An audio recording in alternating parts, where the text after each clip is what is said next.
Bueno, aló, aló. Bueno, antes que nada, muchas gracias a la organización por la invitación, para formar parte de este evento. Me tiene muy contento, le decía a los chicos, la producción del evento y todo lo demás. La verdad que muy, muy contento con todo y qué bueno que la comunidad siga creciendo año tras año.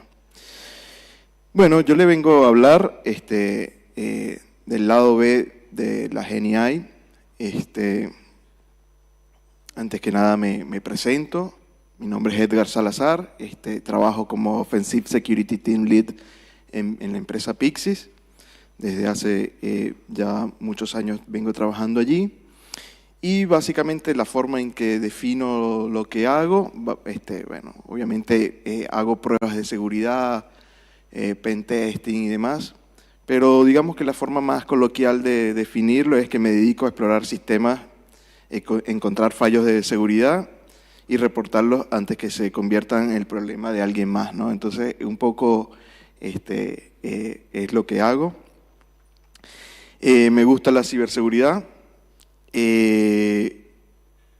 Digamos, es un área en la que vengo trabajando ya desde hace más de 15 años, ¿no?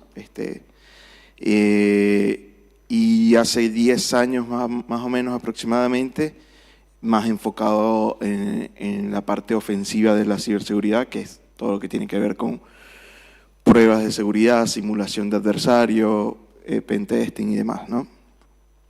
Me gustan los juegos, me gustan los juegos de click and point, o point and click. Soy de esa escuela de videojuegos. Y cada tanto, o cuando en mis tiempos libres, practico el surf skate, así que nada, eso es un poco mis gustos, ¿no? Bien, un poco lo que vamos a estar hablando hoy, bueno, un poco de contexto, introducción sobre algunos temas de ciberseguridad y todo lo que es el tema de la GenAI, las vulnerabilidades más comunes, entender un poco la mentalidad del adversario, Mitre Atlas, algunos casos reales y bueno, unas conclusiones, ¿no? No sé si hay alguno que no conozca este artefacto.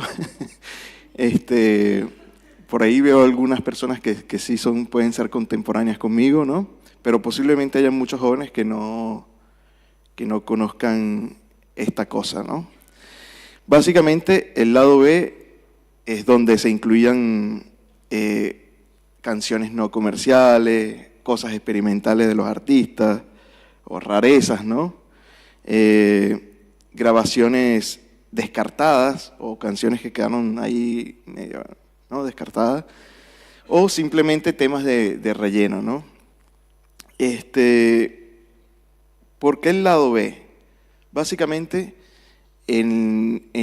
mucho se ha hablado de inteligencia artificial. La verdad que yo no vengo a hablar maravillas de la inteligencia artificial porque es algo que, ves los diarios o los streaming y demás, y ya hay mucho contenido de las cosas lindas y hermosas que se hace con la inteligencia artificial, las cuales obviamente uso y muchas personas utilizan, obviamente, ¿no? Pero en esta ocasión vengo a hablar de esas cosas raras o que no tienen mucha exposición, ¿no?, de la inteligencia artificial, no del uso en sí, sino de las vulnerabilidades, riesgos asociados a la tecnología propiamente dicha, ¿no? Bien, entonces pasamos de una era donde antes nos asustaba el SQL injection, no sé si alguno conocerá, que es un tipo de vulnerabilidad donde inyectábamos sentencias SQL en un campo ¿no?, en un input de una aplicación, y eso nos podía devolver datos de la base de datos arbitrariamente, ¿no? Pasamos de eso a algo ahora llamado, y que tenemos que estar lidiando, que se llama prompt injection, ¿no?, que básicamente es, bueno, cómo registrar o escribir prompts de manera de que la aplicación, en este caso la herramienta de inteligencia artificial que estemos utilizando, se comporte en la manera que nosotros, o mejor dicho, que se comporte de la manera no esperada, pero obviamente que tenga un beneficio para el atacante, ¿no?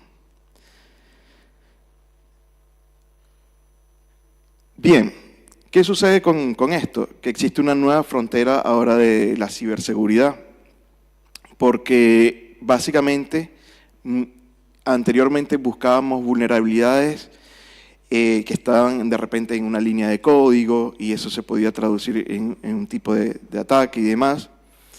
Ahora, básicamente, lo que necesitamos para intentar vulnerar es encontrar una manera de engañar a eso que está del otro lado, que es lo más parecido a un cerebro humano, ¿no? Que puede, digamos, razonar en base a ciertos patrones y demás.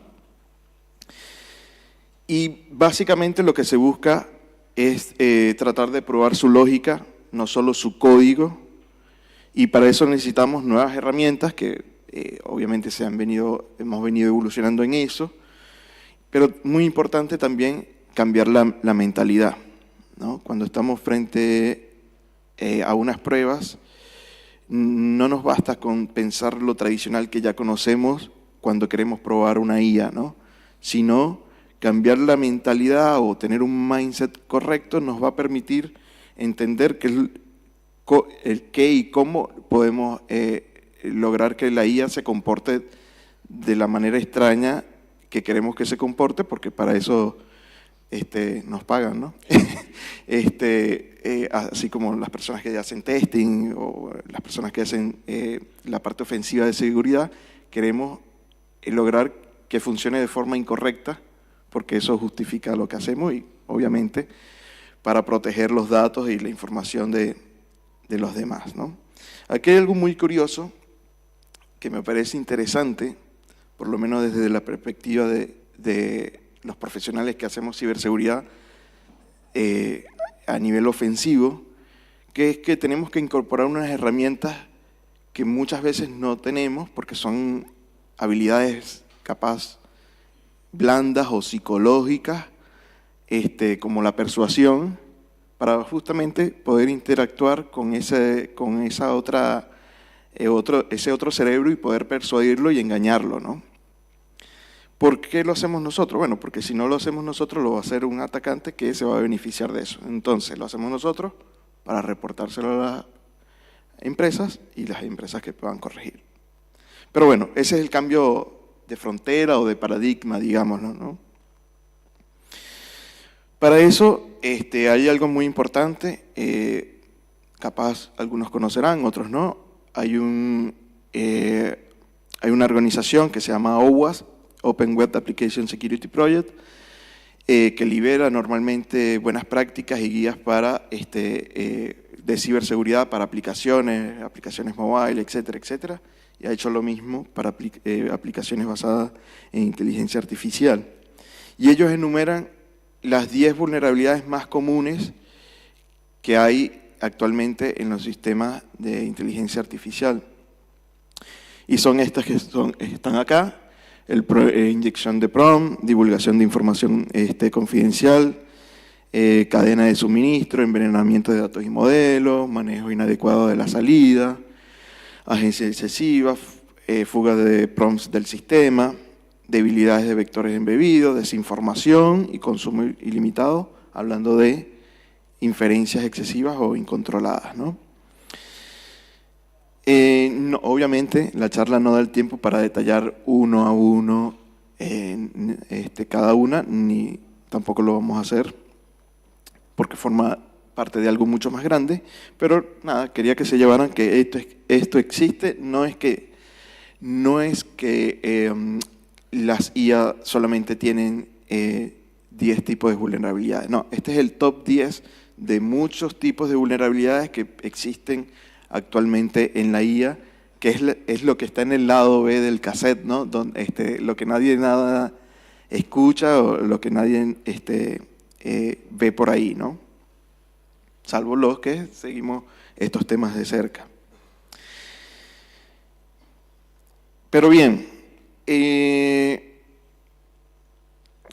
un adversario y su manual de juego, ¿no? Esto, digamos, lo titulé así porque realmente una vez que uno sabe que existen esas vulnerabilidades, no basta con eso. Es decir, podemos saber cómo funciona el Project Injection y eso nos va a acercar a poder entender cómo probarlo, ¿no? Y cómo cambiar ese mindset que necesitábamos para hacer las pruebas, ¿no? Pero realmente lo que necesitamos es entender cómo piensa y actúa un atacante, ¿no? En la manera de cuáles son sus intereses, qué lo motiva. Cuando sepamos eso, vamos a poder saber también, tener herramientas para entender qué cosas podemos pensar y hacer con las pruebas que nos estemos planteando sobre una IA, ¿no? Además de eso, obviamente, cuando logramos hacer o pensar como adversarios, nos podemos imaginar una cantidad de pruebas que podemos realizar y además, dependiendo del resultado de las pruebas, esto nos puede ayudar a establecer una estrategia de seguridad que permita mitigar o permita defender aún mejor las defensas de la inteligencia artificial, ¿no?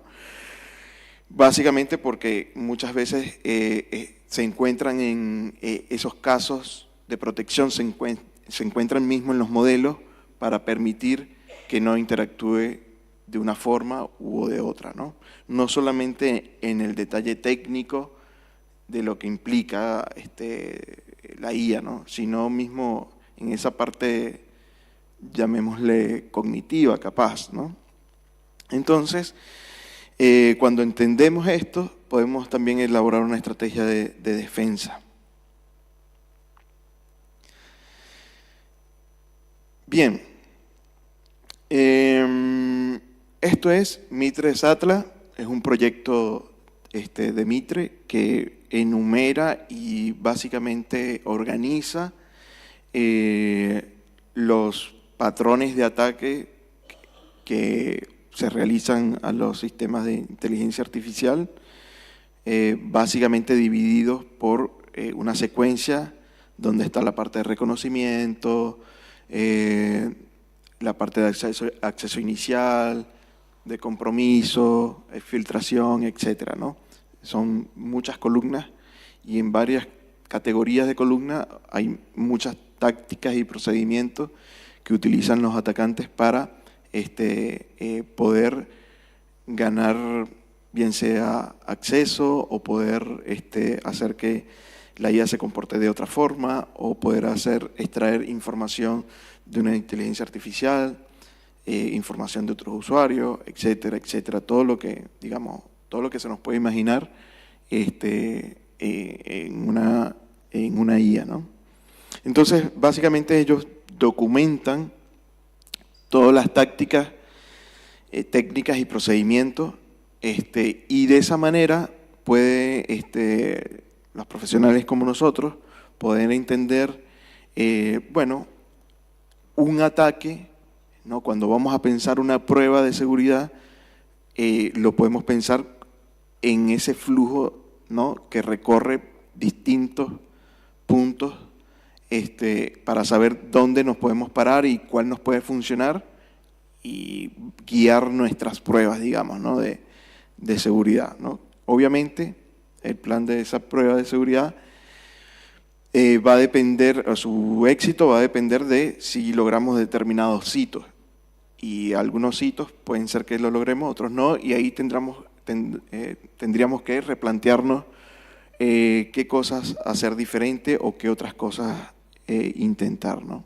Entonces, nada, es una herramienta muy, muy buena, muy poderosa, es bastante, digo, es documental, no es nada técnico, pero nos logra permitir entender todas esas técnicas y tácticas, ¿no? Bueno, los links de esto y de los recursos de OWASP están al final, así que más adelante, si ustedes van a tener acceso a la PPT, lo pueden tener ahí. Bien, entonces hablemos un poco de inyección de prompt, que era una de las que estaba en el top 10 de OWASP, ¿no? Y básicamente es como una inyección SQL para la IA, por así decirlo. En lugar de manipular una base de datos, se manipula el modelo con el lenguaje natural. Esto fuerza a la IA a revelar información sensible, generar contenido inapropiado o realizar acciones no autorizadas, ¿no? Entonces, básicamente lo que queremos con un prompt injection es elaborar un prompt que permita persuadir esas barreras o defensas lógicas que tiene la IA, ¿no? Para que haga algo para lo cual ella no está diseñada o no tiene no está diseñada o no tiene esos requerimientos, digamos, ¿no? Bien. Aquí le vengo a hablar de un caso. Básicamente lo que se hace acá es decirle al prompt, a Copilot, que básicamente nos guíe hacia el panel de administración de una herramienta, ¿no? Vamos a ver si puedo pausar aquí. Ahí pausé. No pausé. Bueno, en fin. Lo que está haciendo acá la persona es escribiendo un correo, pero lo enriquece con un prompt, ¿no?, oculto, para que cuando el correo se lea y la inteligencia artificial analice el correo, el Copilot ahora ejecute algo distinto, por así decirlo, ¿no? Básicamente lo que hizo acá fue decirle, bueno, cuando te pregunten por el acceso a este panel de administración, redirígelo a este portal de autenticación, y como todo está digamos, en un ambiente de Microsoft, pídele autenticación. Para el usuario puede ser un poco transparente o normal, y cuando se intenta autenticar, lo que hace es enviarles las credenciales a un atacante, ¿no? Es un phishing, pero potenciado, porque está burlándose básicamente cualquier regla de la inteligencia artificial, ¿no? O sea, repito, básicamente lo que el atacante hizo fue decirle a la inteligencia artificial a través de un correo donde estaba oculto el prompt injection, que el link que tenía que buscar era otro, y cuando la persona decía, mira, quiero ir a esta herramienta, ¿me puedes suministrar el link?, lo que hacía era volverle un link malicioso, por así decirlo, que era donde estaba el phishing del atacante. Entonces, cuando mete sus credenciales, ya está en el control del atacante esas credenciales. ¿Qué es lo que sucede acá? Básicamente, si volvemos hacia atrás, básicamente el prompt injection lo que hizo fue realizar acciones no autorizadas, ¿ok? ¿Cómo sucedió? Bueno, porque al momento de que Copilot analiza también los correos, para que luego les puedas preguntar cosas sobre los correos que te escriben las personas, él toma esa información de allí. Claro, para el usuario víctima, por así decirlo, es algo que no se ve porque estaba oculto dentro del HTML del correo. Entonces, para el usuario nunca lo vio, pero para Copilot, él no distingue entre lo que ve el usuario o lo que está en el código del HTML del correo. Entonces, él toma el prompt de allí, ¿no? Bien.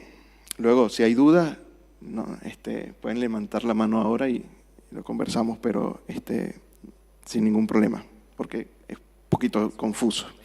Luego, esta es otra demo, que básicamente acá el usuario lo que hace es decir, bueno, en un archivo que está compartido en mi SharePoint de la organización, guardo toda la información de datos bancarios de los clientes. Entonces, cuando yo pido la información bancaria de un cliente, el Copilot me lo responde, ¿no? ¿Por qué? Porque tiene acceso a leer toda la documentación que tenemos en la organización.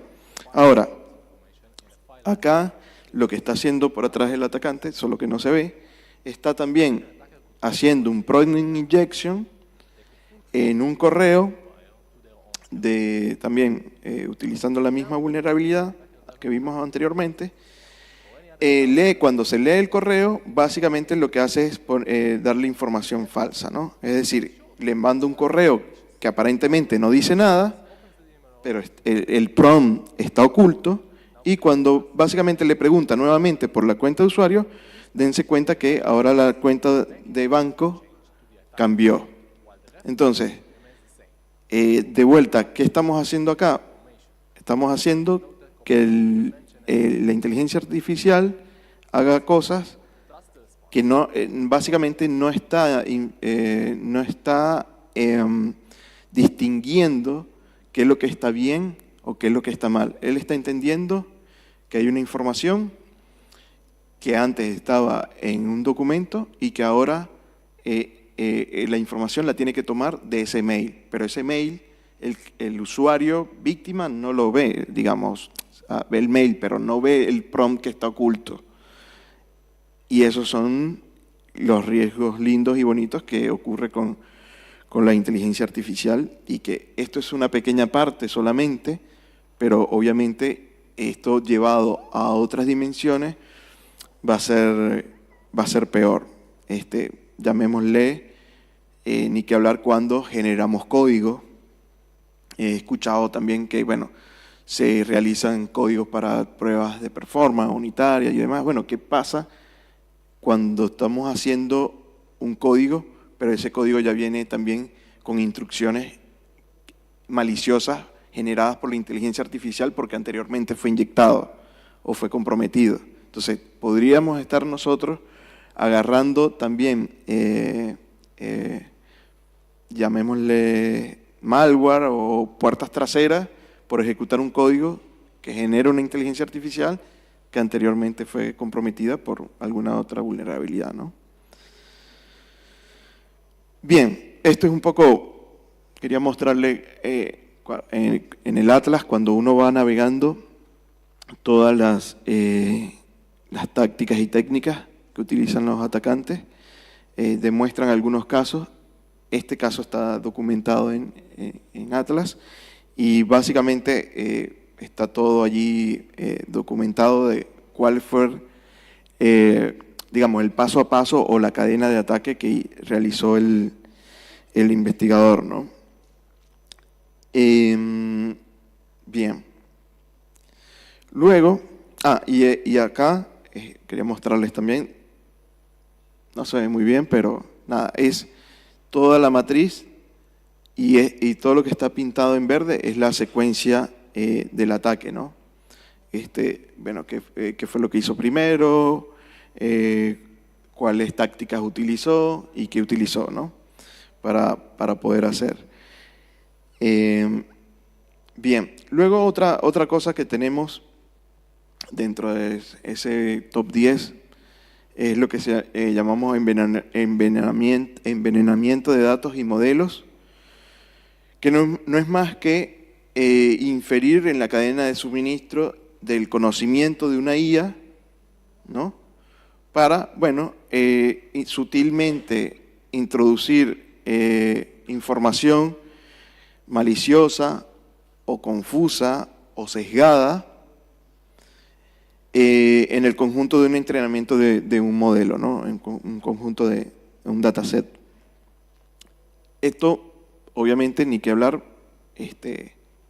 en un sistema de IA, obviamente podríamos entender de que el comportamiento, el perímetro donde se genera ese entrenamiento de la IA está resguardado, pero bueno, ¿qué pasaría si un atacante accede y entrena o le va metiendo datos al modelo que no están buenos, ¿no? O que son maliciosos, por así decirlo?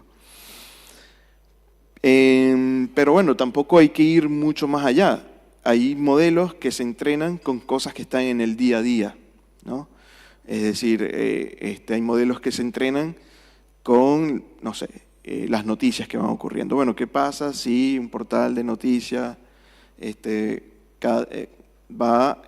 o alguien del portal de noticias va metiendo información que no es, y cada vez que se lea eso, va construyendo, posiblemente de pasar una mentira, construyéndolo luego a una verdad, ¿no? Pero no solamente se da en esos casos, ¿no?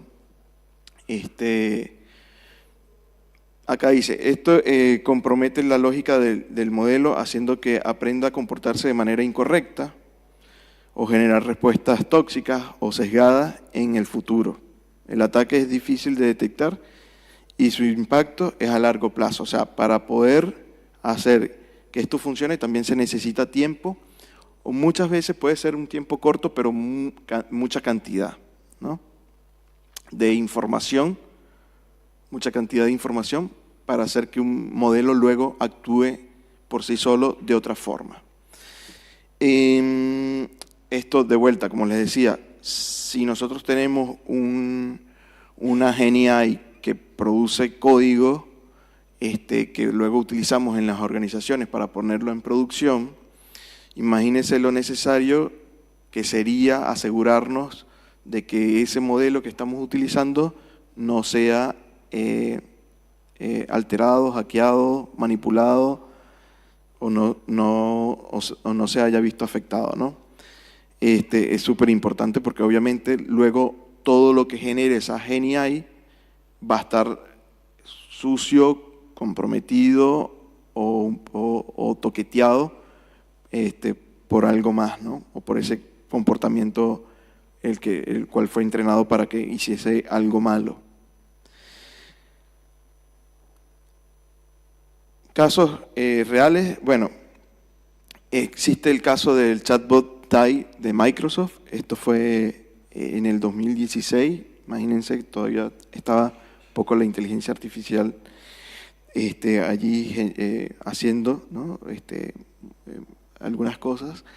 Bien, aquí lo que sucedió fue que la inteligencia artificial se nutría de la conversación que tenían los usuarios en Twitter con el bot, ¿no? Con el bot de Twitter que era Tai.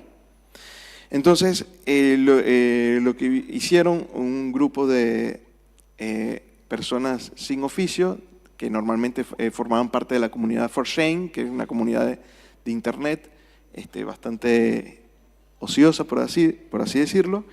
Lo que hizo fue decirle, este chatbot funcionaba de la siguiente manera, ¿no? Tú le preguntabas cosas y él te respondía, pero además tenía una función que era repetir. Entonces tú le decías, Tai, repetir, y le decías qué era lo que quería que repitiera, ¿no? ¿Qué sucede? Cuando las personas le decían repetir algo, ella venía y lo repetía, pero a su misma vez la inteligencia artificial se estaba entrenando para creerse, o sea, se estaba creyendo todo lo que ella repetía, haciéndolo verdadero. Entonces, esta cuerda de inadaptados y lo que hizo fue llenarlo de cosas bastante burdas, xenófobas, racistas, de todo, ¿no? Haciendo que cada vez más la IA o el bot respondiera erróneamente, ¿no? O un tanto tóxica, un tanto complicada. Entonces al inicio respondía todo bárbaro, todo muy bonito, y luego empezaba, le preguntaban por el holocausto y básicamente aplaudía eso, ¿no? O odiaba a las personas, ¿no? Entonces empezó así, claro, para que eso funcionara, fueron muchos usuarios pegándole básicamente al bot con la instrucción de repetir tal cosa, y fueron tantas cosas las que pusieron que el modelo ya por defecto le preguntabas algo y ya el modelo estaba totalmente quemado y totalmente fuera de sí, ¿no? Que terminó erosionando el modelo mismo. Entonces, bueno, esto ocurrió, básicamente Microsoft cerró el proyecto y bloqueó ya la cuenta de Twitter, pero esto fue algo muy lindo que sucedió y nos hace pensar justamente de estas cosas, nos hace pensar o nos hace cuestionar la GenAI, ¿no? Porque depende mucho de cómo se entrena el modelo y de cómo es entrenado y qué parámetros está utilizando y cuáles son esos bordes que se están cuidando o esas cosas, sí, esos límites que se están teniendo, ¿no? Y aun cuando tiene límites, bueno, ¿qué nos hace pensar que no se pueden burlar esos límites, ¿no? Por eso hablaba al inicio de ese cambio, ese mindset, cuando probamos este tipo de aplicaciones. Bueno, también un poco, también como se ve en el Mithread Attack, donde está todo bastante explicado. Básicamente, la IA estaba, digamos, funcionando en un servicio. Luego el siguiente vector fue, bueno, atacar la cadena de suministro de conocimiento, que era la data, y básicamente como la data se nutría de las conversaciones de las personas, bueno, entonces lo que hicieron fue manipular las conversaciones para que se alterara el modelo. Así que ya al final lo que logra es erosionar ese modelo y hacerlo inestable o muy prepotente o lo que quisiesen los atacantes hacer, ¿no? Y luego, ¿cómo estoy de tiempo? No sé, alguien que me diga, me dé señales de humo. ¿Cómo? Ok. Creo que me pasé, ¿no? Bueno, cualquier cosa usted dice, no, es que la charla estuvo interesante y demás. Bien, y con esto voy cerrando porque no sabía que me estaba pasando. Bien, este es otro caso real que hubo. Hay una aplicación que se llama Hugging Face. Ahí va, me estaba complicando la dislexia. Básicamente Hugging Face es un repositorio para modelos de lenguaje, ¿no? Que se utiliza para inteligencia artificial, los modelos de lenguaje. Y básicamente lo que hizo un atacante fue construir cuentas en la plataforma como que si fuesen cuentas de empresas de verdad. Entonces las empresas no tenían cuentas allí, pero digamos, abrió esas cuentas haciéndose pasar por esas empresas. Entonces las personas que trabajaban de repente en una empresa decían, mi empresa tiene cuenta en Hugging Face. Entonces utilizaba ese repo para subir sus propios modelos. Y entonces el atacante lo que decía, bueno, me subieron un modelo, déjame analizarlo, los comprometía, los actualizaba y después las empresas venían y utilizaban el modelo que estaba comprometido, ¿no? No, increíble. Entonces, esto es más o menos similar a lo que pasó con Docker, ¿no? O las imágenes de Docker. Muchas personas dijeron, no, Docker, levanto con Docker, todo es más fácil. pero las imágenes que estaban utilizando muchas veces eran imágenes comprometidas por personas que habían creado una imagen de Linux y le metían un backdoor, ¿no? Bueno, básicamente lo que hizo este atacante fue eso, ¿no? Poder obtener modelos de empresa y poderlos comprometer, haciéndose que una vez que el modelo se levantase en la instancia de la organización víctima, se conectara a través de un command and control del atacante y allí ya establecer persistencia. Ya lo que venía era magia porque era básicamente alterar el modelo, establecer persistencia, saber secretos, saber todo lo que se conversaba, etc. Entonces eso fue muy lindo y está también documentado y leer esto es hermoso. Bueno, ya terminé, entonces, conclusiones. Levanten la mano quienes vieron la película Her. Bueno, eso fueron varios, yo pensé que iba a quedar solo. Los que no la vieron, está buenísima, y los que ya la vieron, esto habla de una persona que se termina enamorando de su inteligencia artificial, ¿no? Y acá, básicamente, un poco la reflexión es, nosotros tenemos que, bueno, convivir con la inteligencia artificial, porque es algo que obviamente nos sirve, acelera un montón de cosas y nos hace mucho más productivos e incluso en muchas áreas es mejor que nosotros, ¿no? Y eso hay que aceptarlo. Sin embargo, no podemos dejar de cuestionarnos también nosotros como, me paro en mi caso, como especialista en ciberseguridad ofensiva, o en el caso de muchas personas que también trabajan de tester, de, bueno, cómo también poderla cuestionar y hacer cosas para que nos permitan salir de los límites que están establecidos, ¿no? Al final es un dilema que podemos tener presente en, bueno, qué hacer en estos casos donde mi inteligencia artificial la adoro, la amo, pero también obviamente sabemos que nos está haciendo daño y obviamente como tester o como especialistas en la parte de ciberseguridad, ¿cómo podemos hacer para descubrir esas cosas que no están buenas, ¿no? Y por eso un poco el lado B de la GNI. Bueno, referencias, acá tienen, y muchas gracias. Preguntas, dudas, a las órdenes. Bueno, vamos a agradecerle entonces a Edgar. Edgar, Bueno. este presente es para vos. Tenemos por allí a Adolfo que nos va a sacar la foto. Muchas gracias. Muchísimas gracias por estar. Y antes de que se vaya Edgar, vamos a preguntarle, porque vamos a blanquear lo que está sucediendo. Estamos dando unos minutitos porque el panel siguiente, que es el de Cavi, hay un par de speakers que están un poquito atrasados y vamos a ver si llegan. Entonces queremos aprovechar para, Edgar, por estaba preocupado con el tiempo. Sí, claro. Si hay preguntas o si te quedó algo que capaz que tuviste que sacar, lo podés comentar.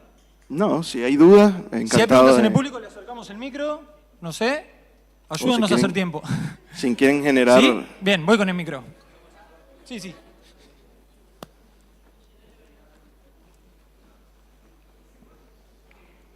Todos van a estar atentos a tu pregunta, así que sea muy buena. Ay, me quedé así ya, me bloqueé. Y no, interesantísimo el tema, un tema nuevo, o sea, porque estamos viviendo la etapa de la IA, y también sabemos lo que implica todas las cosas. Hay un dicho que también proviene de una película de ella que decía, por ejemplo, toda esta posibilidad de ofrecer datos, todas estas comunicaciones con los diferentes modelos de IA, me recuerda a una película que decía que cuando un producto es gratis es porque el producto eres tú. Entonces, yo me baso en esto porque en la cantidad de datos que estamos ofreciendo a los modelos de IA, además de tener las opciones ahora de los MCP y los RAG, dan posibilidad, como por ejemplo el Copilot de Microsoft, de acceder a todo el environment del sistema operativo del usuario. Y cómo acceder a eso puede provocar utilizando un método de RDP que provocó que pudieran controlar el modelo de inteligencia que tenía. Ahora, Esto es parte de agregar un poco, apasionadísima la ciberseguridad, Dale. lo que yo trabajo de la parte defensiva, pero bueno. ¿En base a qué se están estructurando las nuevas pruebas?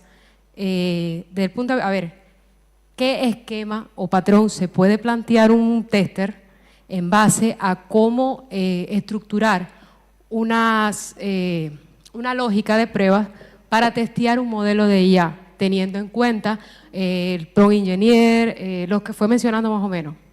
Así a grosso modo, ¿qué podría uno tener en cuenta para plantearse una estrategia de testing?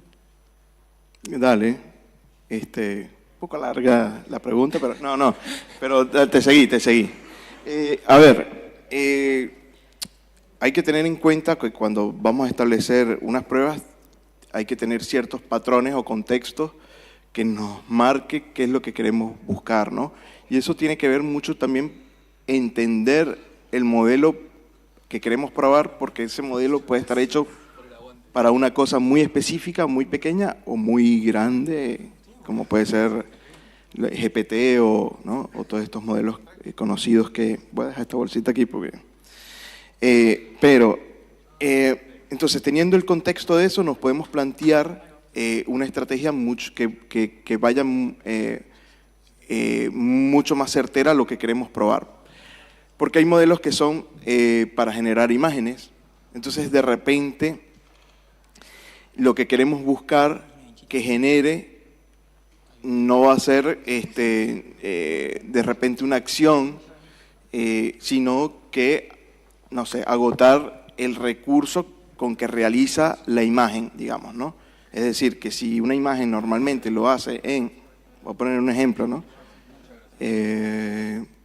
60 segundos, bueno, de repente, ¿qué podemos hacer para que ya la imagen no sea realizada en 60 segundos, sino que dure toda una eternidad tratando de generar una imagen como un bucle infinito, ¿no? Tratando de generar una imagen imposible, ¿ok?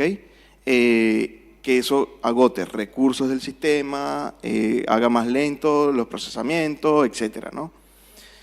O sea, siempre tenemos que buscar esa forma distinta y entender sobre lo que estoy probando. Hay modelos que son matemáticos, hay modelos para crear código. Entonces, si estoy trabajando sobre un modelo para crear código, bueno, ¿cómo puedo hacer para que la IA pueda inferir, ¿no?, en su modelo y provoque cosas que no están buenas, pero, y ahí viene un tema, ¿no?, el desconocimiento de las personas. Si no tengo un buen nivel de seniority para analizar el código que la IA me está devolviendo, copio, pego, ejecuto y capaz estoy haciendo algo que está mal, que es levantar una puerta trasera o un backdoor en la aplicación que estoy ejecutando, ¿no? Entonces, respondiendo concretamente a tu pregunta, la estrategia que se vaya a elaborar tiene que ir pensada en entender cuál es la lógica del modelo y qué es lo que hace, para saber qué es lo que quiero buscar y cómo puedo sacar mayor provecho, ¿no? Y obviamente también puede estar planteada desde el punto de vista de revisar esas buenas prácticas de seguridad en GenAI o en seguridad en modelos o en lenguaje de modelos, para obviamente hacer ese checklist de las cosas que normalmente son las más comunes, ¿no? Pero si nos queremos profundizar un poco, hay que cambiar el mindset.